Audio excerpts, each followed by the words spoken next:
ሰላም እንዴት ናችሁ? ዛሬ ደግሞ ማሳያችሁ ፔሪዮዲክ ቴብል ላይ እንዴት ኤሌመንቶችን በቀላሉ ማስታወስ እንደምትችሉ ነው። ከሁለተኛው ሮ ነው የምንጀምረው። ሊስትሮ ቢሽቀናጣ ብራውን ከለር ነክሮ ኦሬንጅ ፈጥሮ ነበር። ሊስትሮ ቢሽቀናጣ ብራውን ከለር ነክሮ ኦሬንጅ ፈጥሮ ነበር። ና መንግስቱ አልሸባብ ሲገባ ፖለቲካ ሲናጋ ክሊር አርገው። ና መንግስቱ አልሸባብ ሲገባ ፖለቲካ ሲናጋ ክሊር አርገው። ኬሻ ካርታ ስጫወት ተይዤ ቨረንዳ ከርሜ ምነው ፈጣሪ ኮስታራ ነበርኩኝ ኮከቤን ዘነጋ።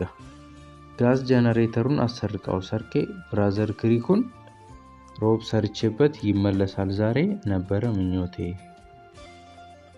አቶሚክ ነምበሩ እስከ 42 እስከ ሆኖ ነው የሚሰራው። ሞክሩት።